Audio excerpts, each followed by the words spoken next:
명절 잘 보내셨죠? 오늘 마태복음을 이어갑니다. 지난주에는 우리 감사에 대해서 말씀을 나눴고요. 오늘은 또 마태복음을 계속 이어가도록 하겠습니다. 성경을 이것저것 좀 찾아볼 건데요. 잘 따라오시면 좋겠습니다. 우리 신앙생활은 성경 말씀대로 하는 것입니다. 우리 경험이나 우리 감각이나 우리 지혜로 하는 게 아니거든요. 그러니까 말씀을 잘 따라오시고요. 이렇게 말씀드린 이유는 일부에 오신 분들은 제가 알기로 참 명석하신 분들인데 설교를 한참 하다 보니까 뭐지? 이런 표정으로 이렇게 보시더라고요.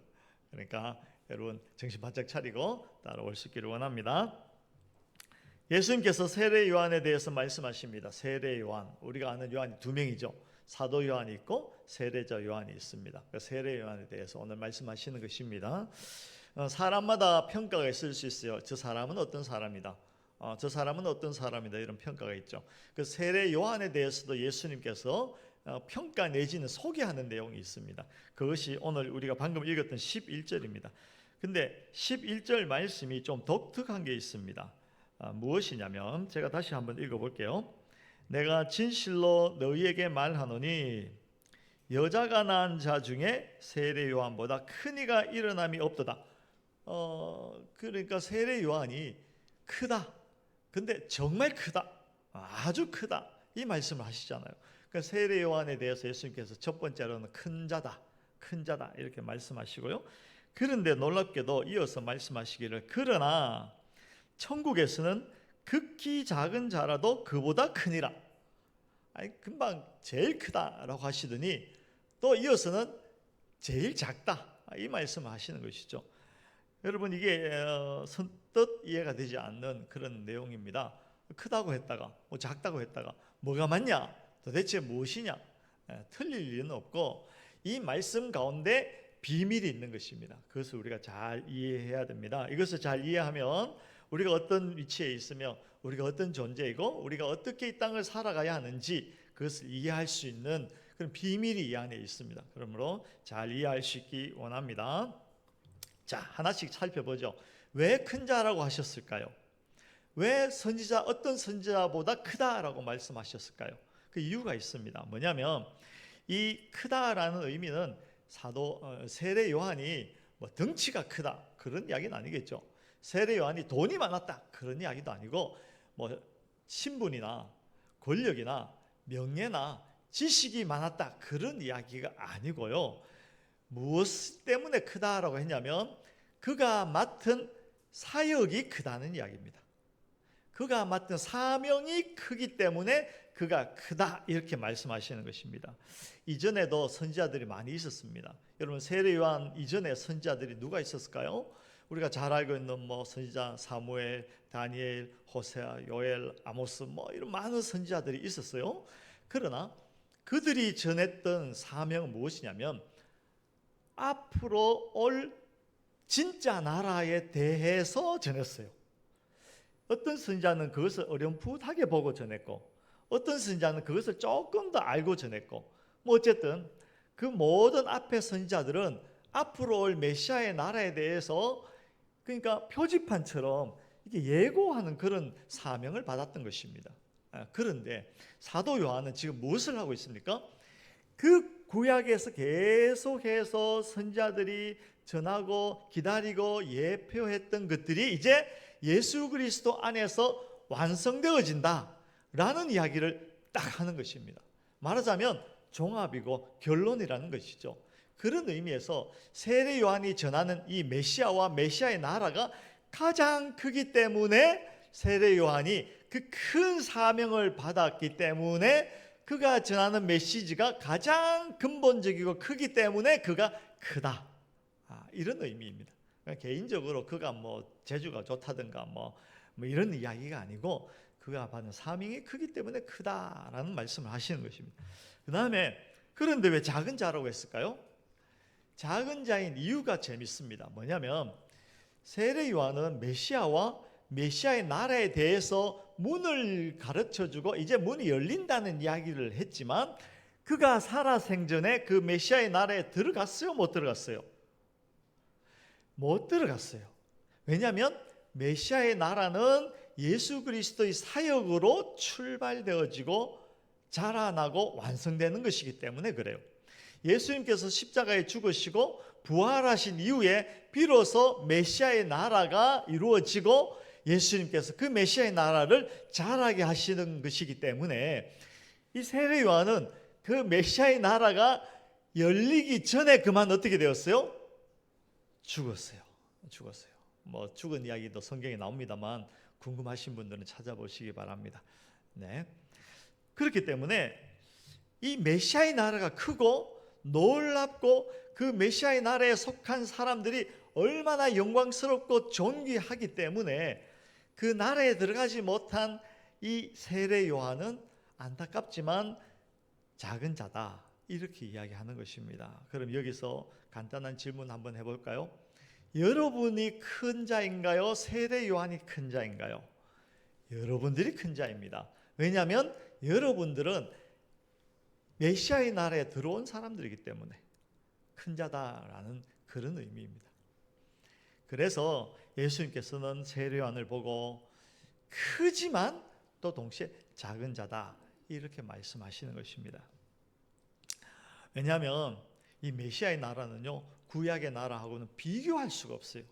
구약에 하나님 나라가 있었죠. 하나님의 통치, 하나님의 다스림, 하나님의 보호하심이 있었습니다. 유대인들은 그런 보호 속에 살았습니다. 그것이 하나님의 나라였어요. 그러나 그 하나님 나라가 그렇게 멋지다 하더라도 앞으로 이루어질 메시아의 나라와 비교하면 비교할 수 없다는 것입니다. 이 메시아의 나라는 그 이전에 구약의 하나님 나라하고는 비교할 수 없이 찬란한 영광과 그 빛이 있는 아주 말할 수 없는 그런 어마어마한 하나님 나라, 메시아의 나라라는 것입니다. 제가 하나님 나라라는 표현을 늘 쓰는데 오늘 메시아의 나라라는 표현을 쓴 이유는 이 헷갈리잖아요. 앞에도 하나님 나라인데 뒤에도 하나님 나라거든요. 원리적으로는. 그러나 구분하기 위해서 뒷부분을 메시아의 나라 이렇게 부르겠습니다. 자, 그러므로 이제 예수 그리스도 안에서 이루어진 이 메시아의 나라는 이전의 하나님 나라와는 비교할 수 없는 엄청난 영광을 가지고 있고, 저와 여러분들은 이 메시아의 나라에 들어간 백성들이기 때문에 그 세례 요한이라고 할지라도 우리보다 작은 자다라는 그런 의미를 담고 있는 것입니다. 이 메시아의 왕국이야말로 복되고 영광스러운 나라입니다. 여러분, 스스로를 존귀하게 여길 줄 알아야 됩니다. 여러분, 아파트 평수나 뭐 통장의 액수나 학력이나 이런 것들이 아니라 내가 하나님 나라, 그러니까 메시아의 나라의 백성이 되었다는 그 하나만으로 여러분 스스로를 귀하게 여길 줄 알아야 됩니다. 그걸 자랑할 수 있어야 된다는 것입니다. 자, 그 전에 여러분 혹시 춥지 않으세요? 괜찮으세요? 저 혼자 춥군요. 아니, 에어컨을 한여름처럼 온 사방을 다 틀어놨길래 약간 선긋선긋한 것 같아서 저 뒤에 있는 큰 것만 끄시죠 그럼. 네. 네. 성도의 마음을 헤아리는 이 목사의 마음을 헤아려 주시기를 바랍니다. 정현태 권사님 잘 지내셨어요? 아이고, 네, 감사합니다. 건강한 모습으로 또 뵐 수 있어서. 자, 그래서 예수님께서는 그렇게 평가하신 것입니다. 요한은요, 말하자면 옛 질서, 구약적 질서, 구약적 사고 속에 살았던 사람입니다. 요한은 메시아의 왕국을 소개는 했지만 그 나라에 들어가지는 못한 그런 사람이었다는 것이죠. 그래서 그렇기 때문에 이 세례 요한도요, 정말 훌륭한 일은 했지만 이 메시아의 나라에 대해서는 오해를 하고 있었어요. 여러분, 오해 안 할 것 같죠? 우리도 흔히들 오해를 합니다. 내가 신자 되었다는 것, 그리고 내가 메시아의 나라, 이 나라의 백성 되었다는 것이 어떤 의미인지를 잘 모를 때가 많이 있습니다. 그 오해를 우리 오늘 좀 해결할 수 있기를 원합니다. 구약적 관점에서 세례 요한이 메시아의 나라, 그 하나님 나라를 잘못 이해한 것입니다. 우리 성경을 한번 볼까요? 누가복음 3장을 가보도록 하겠습니다. 누가복음 3장, 마태, 마가, 누가복음입니다. 누가복음 3장. 제가 읽어드릴게요. 여기 보면 세례 요한이 광야에서 전파했던 내용들입니다. 잘 보시면 7절 보시겠습니다. 요한이, 누가복음 3장 7절입니다. 요한이 세례 받으러 나오는 무리에게 이르되 독사의 자식들아 누가 너희에게 일러 장차 올 진노를 피하라 하더냐. 여기 보면 그게 막 서기관들 세리들이 막 나오는데 죄인들이잖아요. 그들을 보고 지금 무엇을 선포하냐면 심판을 선포하는 거예요. 장차 올 진노, 심판이잖아요. 메시아가 오면 너희 다 죽었어, 이런 이야기 하는 것입니다. 그리고 9절을 보겠습니다. 9절. 이미 도끼가 나무 뿌리에 놓였으니 좋은 열매 맺지 아니하는 나무마다 찍혀 불에 던져지리라. 이미 도끼가, 메시아가 오시면 도끼를 들고 오시는데 그 도끼를 가지고 그냥 확 찍어버릴 거다. 너희들 정신 차려. 너희들 지금 하는 꼬라지 보니까 지금은 너희가 득세하는 것 같지만 메시아가 임하시면 도끼 들고 오시는데 그 도끼를 가지고 너희를 어떻게 해요? 그럴 거다. 심판을 이야기하는, 심판을. 16절 17절 보겠습니다. 요한이 모든 사람에게 대답하여 이르되 나는 물론 너희에게 세례를 베풀거니와 나보다 능력이 많으신 이가 오시나니 나는 그의 신발끈을 풀기도 감당하지 못하겠노라. 그는 성령과 불로 너희에게 세례를 베푸실 것이요, 성령과 불로 너희에게 세례를 베풀고 그 다음에 17절에 손에 키를 들고 자기의 타작마당을 정하게 하사 알곡 모아 곳간에 들이고 쭉정이는 꺼지지 않는 불에 태우시리라. 키를 들고 어떻게 해요? 알곡과 쭉정이를 걸러내시는, 구분하신다는 겁니다. 무슨 이야기입니까? 심판하신다. 메시아가 오면 이제 너희 쭉정이고 우리는 알곡이야. 메시아가 오면 우리는 다 알곡이 되어서 구분되어서 그냥 메시아의 날에 들어가지만 너희는 이제 끝났어. 심판이야. 이 이야기 하는 것입니다. 세례 요한이 이해한 메시아의 나라는요, 심판이었어요. 심판으로 이해했던 것입니다. 다시 말하면 예수님께서 오셔서 하신 일과는 많이 결이 달랐어요. 왜 이 세례 요한이 메시아의 나라에 대해서 심판으로 이해했냐면 구약이 그렇게 이해했던 겁니다. 구약. 사실 예수님께서 이 땅에 오셔서 메시아의 나라를 이루시면서 하신 일은 미리 말씀드리지만 그 하나님의 백성들을 불러 모은 것입니다. 이 땅에서 불러 모은 것입니다. 그런데 세례 요한은 심판으로 이해했어요. 불러 모을 필요가 없었습니다. 왜 그러냐면 이 하나님의 나라, 새롭게 만들어질 메시아의 나라의 백성은 정해져 있었어요. 누구다? 유대인이다. 유대인. 아브라함으로부터 혈통적으로 이어받은 아브라함의 혈통적 자손인 유대인들이 이 메시아의 나라의 백성이 이미 되어져 있고, 지금은 로마의 압제하에 있지만 메시아가 오면 도끼 들고 로마를 한 방에 콱 찍어버리고 우리를 해방시켜서 그 나라에 넣어주실 것이다, 이렇게 생각했던 것이죠. 그게 구약적 사고입니다. 구약적. 마치 이런 것입니다. 구약에도 마찬가지죠. 유대인들이 어디에 종살이를 갑니까? 애굽에 종살이를 갑니다. 애굽에서 종살이를 열심히 한 건 아니고 억지로 죽지 못해서 그렇게 종살이를 하고 있었는데, 모세가 등장해서 도끼 들고 등장해서 애굽을 그냥 막 콱콱콱콱 한 번도 아니고 10번을 찍어가지고 10장을 내려가지고 그냥 박살을 내버리고 이스라엘 백성들을 건져냈잖아요. 그 생각을 하고 있는 겁니다. 세례 요한은 앞으로 메시아가 오시면 그렇게 행하실 것이다 라고 생각했기 때문에 앞으로 오실 메시아도 여전히 심판의 메시아로 오실 것이다 라고 이해하고 있었던 것이죠. 그래서 사실은 세례 요한이 이렇게 이야기합니다. 회개해라. 회개해라. 물론 회개를 해야 됩니다만 세례 요한이 이해한 회개는 또 달랐어요.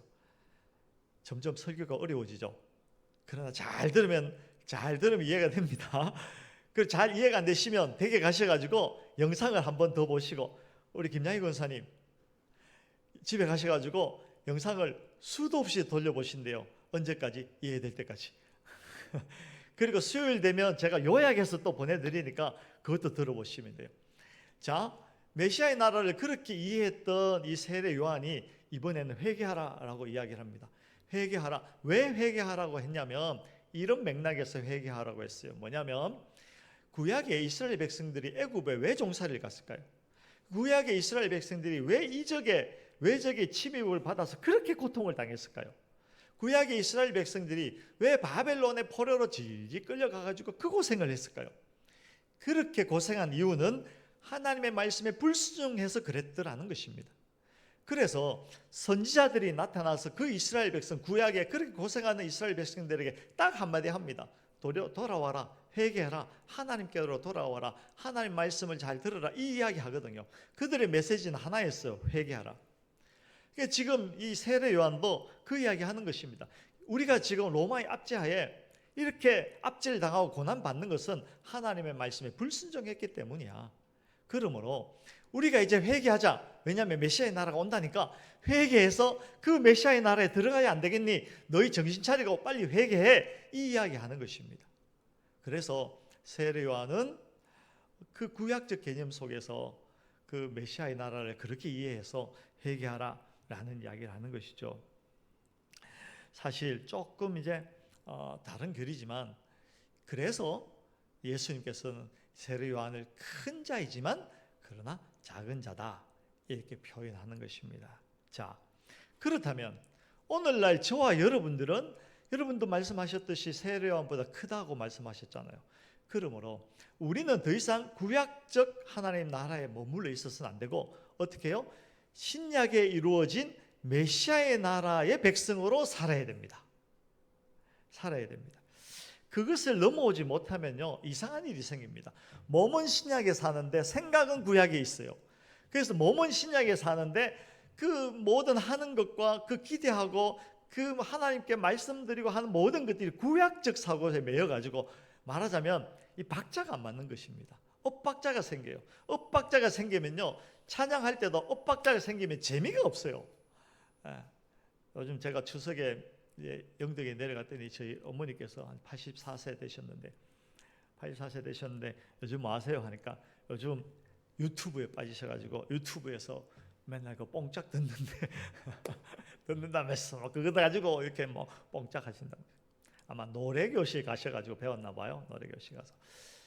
그런데 그게 엄정 박자가 있어요. 이 엄정 박자가 안 맞으면 이게 일이 안 되는 거거든요. 일이 안 돼요. 우리가 신약을 사는데 구약적 사고를 하고 있으면 이 신약에 있는 찬란함과 그 영광과 신비와 그 신약을 사는 성도들이 누리는 어마어마한 그 복을 몰라요. 그걸 알라는 것입니다. 오늘 그 이야기 하려고 하는 것입니다. 자, 성경 그 신약의 하나님 나라를 잘 이해했던 사람이 성경에 있죠. 에베소서 2장 가보겠습니다. 바로 사도 바울입니다. 사도 바울은 그 하나님 나라를 예수 그리스도를 통해서 이루어진 그 메시아의 나라를 잘 이해했던 사람입니다. 에베소서 2장을 한번 보겠습니다. 신약 성경 311쪽입니다. 311쪽.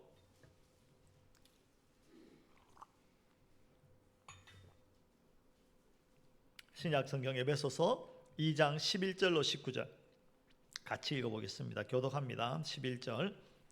그러므로 생각하라. 너희는 그때 육체로는 이방인이요 손으로 육체에 행한 할례를 받은 무리라 칭하는 자들로부터 할례를 받지 않은 무리라 칭함을 받는 자들이라.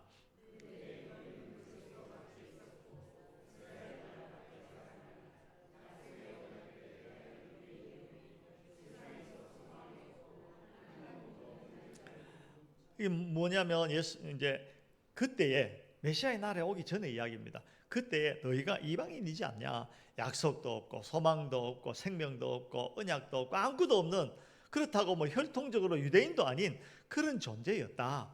이런 이야기 하는 것이고요. 그리고 13절에 이제는 전에 멀리 있던 너희가 그리스도 예수 안에서 그리스도의 피로 가까워졌느니라.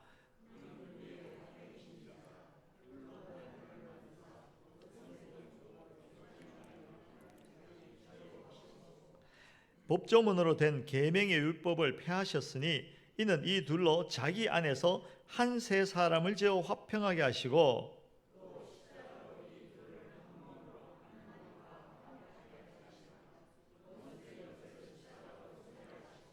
또 오셔서 먼 데 있는 너희에게 평안을 전하시고 가까운 데 있는 자들에게 평안을 전하셨으니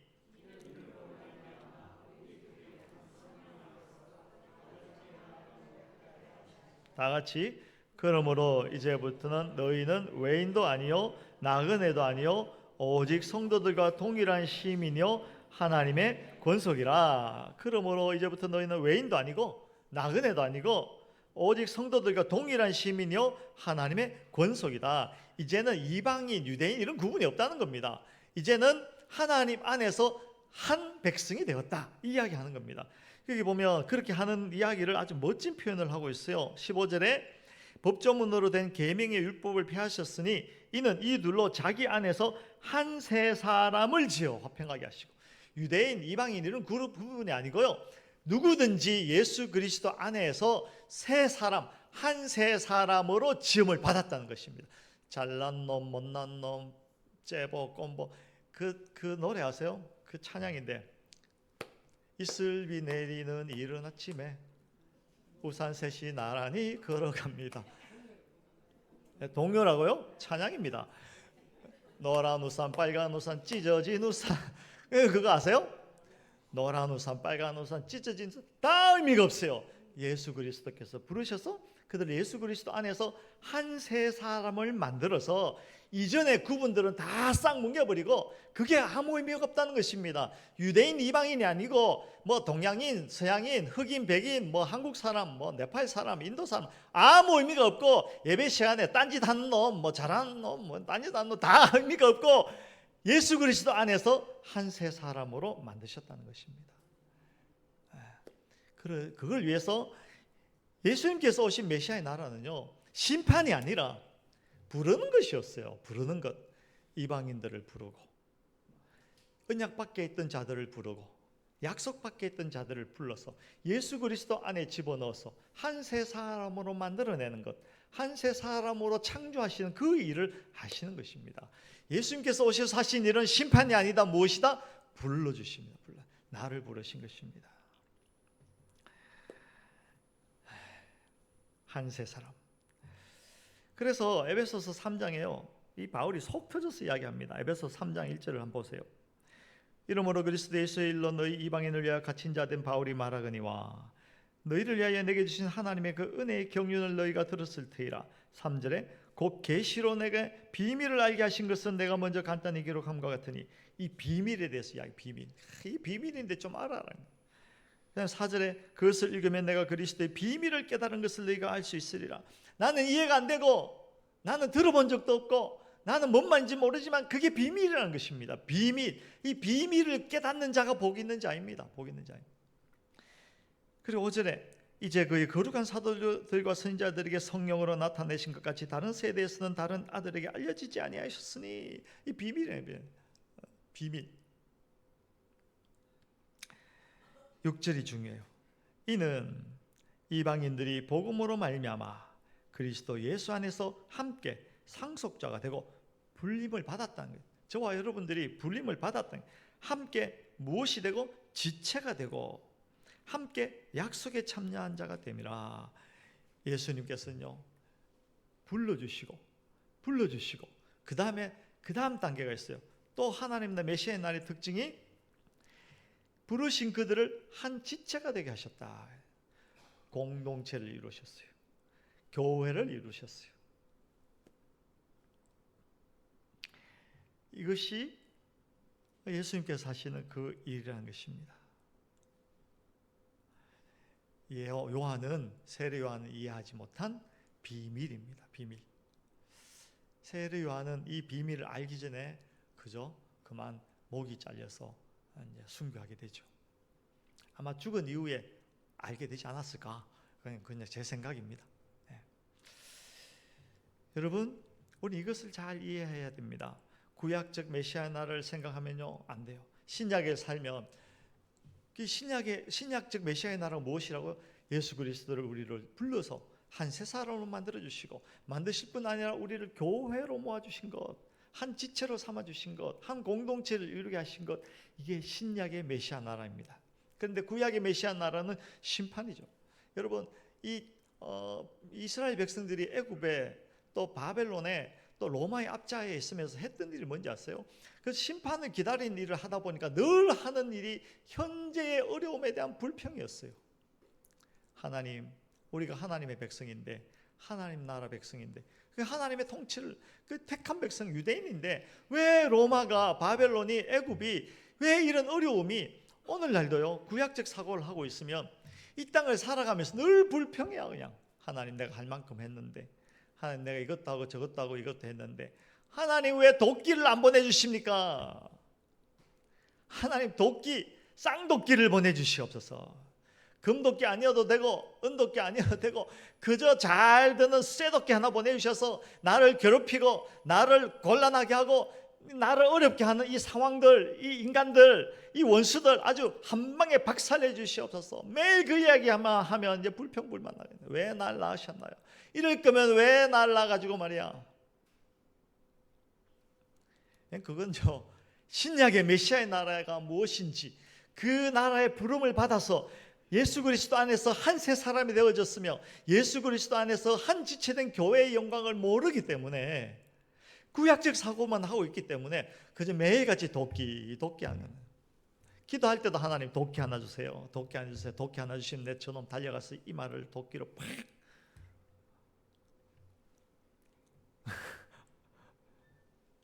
여러분 그 일본에 유명한 사람 있잖아요. 도끼로 이마 깔아상. 모르세요?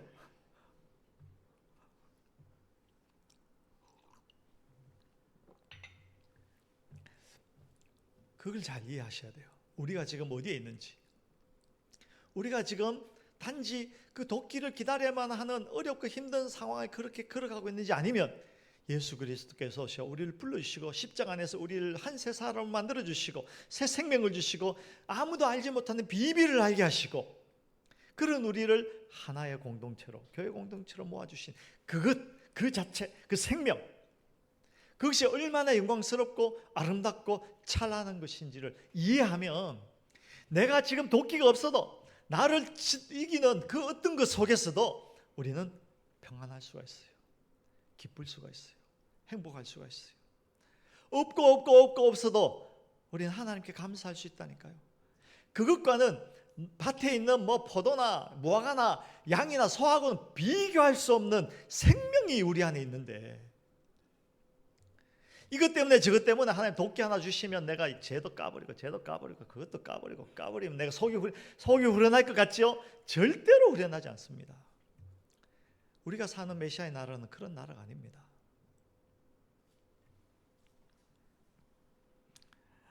명절에 가서 나이가 30, 40이 돼서 애 데리고 갔으면서도 맨날 부모님께 올 때 보면 부모님 이것도 주고 저것도 용돈 좀 주세요. 왜 안 주세요? 이것밖에 안 주세요. 그랬어야 되겠습니까? 철들어야죠. 나이 20살 넘어가면 낳아주신 은혜가 얼마나 크고 놀라운지를 부모님께 감사합니다. 이렇게 그래야지. 나이 60이 돼도 그저 부모님 왜 날 낳으셨나요? 이럴 거면 낳지 말지. 그런 소리나 하고 그랬어야 되겠어요? 그건 아니라는 것이죠. 조금 더 가보겠습니다. 그 다음에 정말 중요한 이야기가 또 나옵니다. 에베소서 1장에 에베소서 1장 17절 19절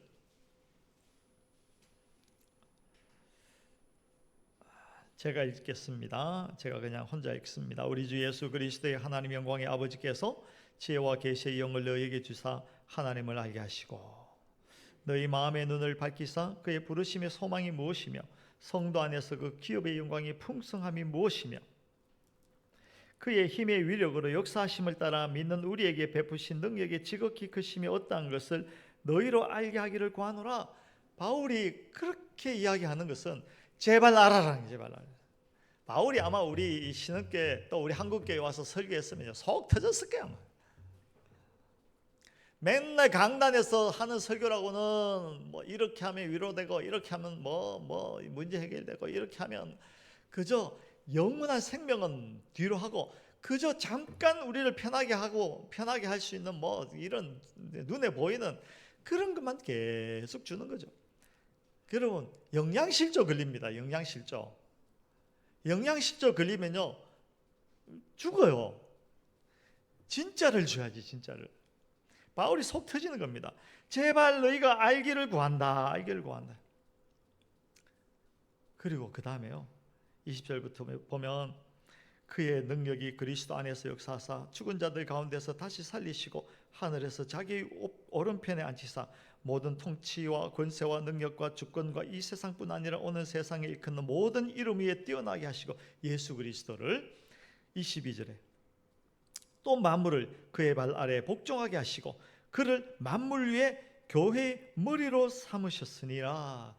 예수님께서 이 땅에 오셔서 불러주시고 우리로 교회를 이루게 하셨는데 그냥 교회만 이루신 것이 아니라 예수님께서 친히 교회의 무엇이 머리가 되어주셨다. 그러므로 교회는요 우리만 모여 있는 것이 아니라 예수 그리스도께서 머리가 되셔야 교회가 되는 겁니다. 교회는 예수 그리스도 머리만 있는 것이 아니라 우리가 모여서 몸을 이루어야 그것이 교회입니다. 그러므로 교회는 예수를 머리로 한 성도들의 모임이 교회인 것입니다. 건물 없어도 여름에 뜨겁고 겨울에 춥고 밥 안 먹어도 우리만 모여 있으면 교회예요. 중요한 것은 예수 그리스도께서 머리 되시고 그리고 23절에 교회는 그의 몸이니 그랬죠? 교회는 우리가 그의 몸이라 만물 안에서 만물을 충만하게 하신 이의 충만함이니라. 이게 예수님은 교회의 머리, 우리는 교회의 몸. 그 우리를 보고 이름을 지어주셨어요. 뭐냐면 충만. 충만. 이게 무슨 이야기냐면 생각해 보세요. 예수님 한 분만 있으면 모든 것이 충만하지 않을까요? 충만합니다. 충만하실 수 있고 이미 충만합니다. 그러나 예수님께서 계획하시기를 하나님께서 계획하시기를 예수 그리스도를 머리로 하고 우리를 몸으로 한 교회를 만드시고 우리를 보고 충만이라고 이름을 붙이시면서 우리에게 말씀하십니다. 너희가 충만해지면 내가 충만하겠다. 자식이 밥 먹으면 부모가 배부르겠다. 그 이야기입니다. 예수님께서는 스스로 충만하실 수 있는 분이지만 우리에게 충만이라고 이름을 붙이시고 너희가 충만해지면 내가 비로소 충만하겠다라고 작정하신 것입니다. 그래서 우리의 이름을 충만이라고 붙여주시고 너희는 앞으로 충만하게 자라라 이렇게 말씀하시는 것이죠. 오늘 설교가 좀 복잡하고 어렵죠. 지난주 설교는 주제 설교하니까 너무 쉬웠는데 오늘 설교는 조금 어렵습니다. 그러나 잘 생각하시기 바랍니다. 잘 생각하시기 바랍니다. 이 충만은요 자라게 되어 있습니다. 아이가 태어나면 마땅히 자라는 것처럼 자라게 되어 있어요. 이번 명절에 가서 저희 조카를 봤는데 어릴 때요 밥 안 먹어가지고 입에 밥 넣으면 먹기 싫어서 그거 삼키면 또 엄마가 갖다가 숟가락 밀어 넣으니까 그걸 안 삼키고 30분 동안 씹고 다니던 애가 있었어요. 제가 앞으로 어떻게 되나 싶었더니 갔더니 저보다 훨씬 크더라고. 여러분 아이는요 태어나면 자라게 돼 있어요. 우리도 태어나면 자라게 돼 있어요. 교회의 몸된 우리도 충만이라는 이름을 붙이고 있는 우리는 점점 충만해져야 돼요. 자라야 됩니다. 만약에 자라지 않으면 이상해져요. 그리고 이 자람이 완성이 있는 날이 있습니다. 우리 주님 다시 오신 날, 이 세상에 종말이 있고 하나님 나라가 완성되어지는 그때 우리는 완전한 충만에 이르게 되고 그 완전한 충만이 얼마나 크고 놀랍고 아름답고 영광스럽고 승리에 빛나는지 우리가 비로소 알게 될 것입니다. 잠깐 정리를 하면 세례 요한은요 오해했어요. 하나님의 나라가 구약적일 것이라고 생각했던 것이죠. 그래서 심판을 이야기했는데 예수님께서 오셔서는 심판을 이야기한 것이 아니라 오히려 불렀어요. 전혀 희망 없는 생명 없는 자들을 불러서 예수 그리스도 안에서 한 새 사람을 만들어 주시고 그들을 교회로 모아 주시고 그들의 이름을 충만이라고 붙여 주시고 앞으로 충만히 자라가라. 너희가 충만해지면 내가 자라겠다. 이 교회가 자라겠다라고 말씀하시고 계획하신 것입니다. 신앙생활은 그 충만케 되는 과정입니다. 신앙생활은 충만이 더 충만해지는 과정이다라는 것입니다. 그래서 사도 바울은 이야기합니다. 빌립보서에 보면요, 표대를 향해서 내가 달린다. 부름의 상을 위하여 매일 달린다. 사도 바울은 이 땅을 어떻게 이해했냐면 경기장이라고 이야기했어요. 경기장. 예? 그냥 이 땅이 그냥 잘 먹고 잘 사는 그런 곳이 아니라 하나님께서는 우리를 이 땅에 경주자로 주셨고 내어주셨고 이 땅은 경기장이다. 그래서 이 땅을 우리는 늘 달린다. 충만해지기 위해서 늘 달린다. 그런 그 사도 바울은 그렇게 빌립보서에서 말씀하시는 것입니다. 만약에 이걸 잘 모르면 아까도 말씀드렸지만 늘 도끼 한다니까요. 도끼. 하나님 도끼 한 자루 주세요. 마인드별로 도끼 하나 주세요. 도끼. 그럼 저것도 까고 저것도 까고, 저거 까면 내가 속이 후련하고 내가 평안할 것 같습니다. 나를 누르고 있는 이 아픔, 나의 불편함, 내가 이거 하다가 망한 거, 이거 또 해도 안 되는 거, 이런 거 하나님 까뿌리게 도끼나 주세요. 하나님 딴 거 필요 없고 도끼. 저한테 도끼가 있으면 조심하세요. 제 손에 도끼가 들리는 날 누구야? 그게 아니라는 겁니다. 예수님께서는 오셔서 말씀드렸듯이 우리를 불러주시고 우리에게 생명을 주신 것입니다. 그러므로 그것을 알면 이 땅이 경주장이기 때문에 이 땅을 경주하는 동안에 우리가 훈련도 해야 되고 또 인내해야 되고 하는 그 모든 것들이 그저 고통으로 다가오지 않습니다. 그것은 우리가 연단되고 단련되어지고 우리 삶 가운데 있는 모든 것들이 우리가 충만케 되는 과정이다 라는 것을 이해하게 되면 희망을 가지고 기대하게 됩니다. 설령 비록 힘들고 어려운 일이 지금 우리 가운데 있고 신자로 살아가는 것이 쉽지 않다 할지라도, 그래서요 그것을 잘 알면요, 여러분 생각해 보세요. 학교 가는데 학생이 학교에서 공부하러 그러면 싫어. 학생이 공부하는 거 좋아하는 사람 본 적이 없어요. 그런데 공부 좋아하는 학생이 진짜 학생이 되고 앞으로 뭘 해도 합니다. 옛날에 저도 어릴 때 학교 갔는데 선생님 들어오시기를 기다리고 있는데 어떤 사람이 오더니 오늘 너네 선생님 일이 있어서 못 오신다, 오늘 휴강이다 이러면 와 좋아가지고 그냥 보따리 싸들고 다 집에 오고 그래. 매일 그랬다고 생각해 보세요. 공부하기 싫고 훈련하기 싫고 뭐 달려가기 싫고 이런 우리 삶 속에 있는 힘들고 어려움을 그저 힘들고 어려움으로 불평만 하고 있으면 그게 되겠습니까? 그러면 절대로 충만해지지 않습니다. 여러분 한 가지 말씀만 덧붙이도록 하죠. 충만해지는 것 정말 중요한데 어떻게 하면 충만해질까요? 무엇을 해야 될까요? 딱 한 가지입니다. 예수님 닮으면 됩니다. 어렵지 않습니다. 예수님을 닮아서 사랑하면 됩니다. 하나님께서 우리에게 요구하시는 것이요, 사랑하라는 것입니다. 그 한 가지뿐입니다. 정말 그 한 가지뿐입니다. 사랑하면 되는 것입니다. 예수님께서는 그 사랑을, 우리를 사랑하기 위해서 자기 자리를 내어주셨어요. 마땅히 앉아야 할 영광의 자리를 내어주셨다니까요. 사람들은 높은 자리에 앉는 걸 좋아합니다. 자기 수준도 안 되고 실력도 안 되지만 그래도 어떻게든지 어구약고 높은 데 가서 앉아가지고 사람들로부터 인사받고 대접받는 걸 좋아하죠. 그러나요?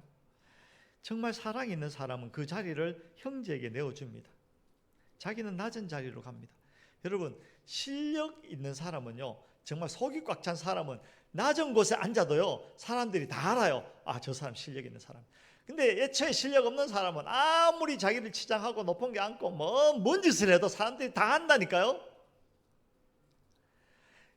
좋은 그 먹고 좋은 거 두르고 한다고 내가 아닙니다. 여러분, 진짜 실력자는 아무것도 안 해도 드러나게 돼 있어요.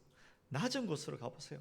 손해를 감수하면서 누군가를 사랑하기 위해서 손해를 감수하고, 여러분 교회차 타고 지난번에 소풍 가는데 꼭 그런 사람이 있어요. 나는 이 자리가 좋아 하고 후딱 가서 앉아요. 김 목사가 좋아하는 자리는 어딘지 아세요? 제일 앞자리 좋아하지, 제일 앞자리. 근데 제일 앞자리에 떡 앉으려니까 눈치 보여서 저는 운전하는 걸 좋아합니다. 운전석은 제일 앞자리잖아, 항상. 그냥 저는 죽으나 사나, 틈만 있으면 내가 운전할게 하고 이제 운전하는데. 근데 성도들 중에 보니까 나는 이 자리가 좋아하고 후딱 가서 앉는데 제일 뒷자리에 앉는 건 않더라고. 제일 뒷자리에 가서, 사실 제일 뒷자리가 좋은 게 뭐가 있어요? 힘들고 어렵고 엉덩이 아프고 좁고 쭈그리고 앉아가지고 1시간 2시간 가면 뭐가 좋겠습니까? 그런데 그가 하는 말이 나는 이 자리가 좋다는 거야. 그래서 후딱 올라가고 그 제일 뒷자리에 가고 이렇게 해서 가요. 다른 사람을 사랑하기 위해서 자리를 내어주는 것입니다. 마땅히 내가 받아야 될 것 같은 칭찬을 내가 받지 않는 것을 전혀 개의치 않습니다. 내가 무엇을 했다 하더라도 그것이 나의 이름을 드러내는 무엇으로 나타나지 않았다고 해서 시험 들지 않아요.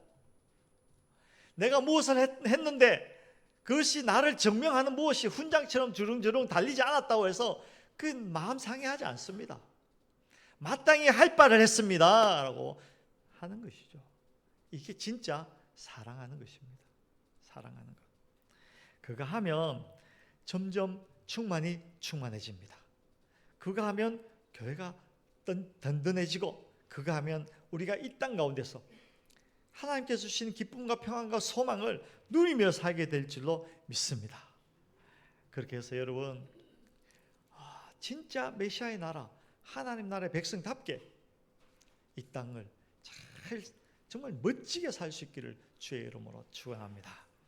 우리 찬양하겠습니다.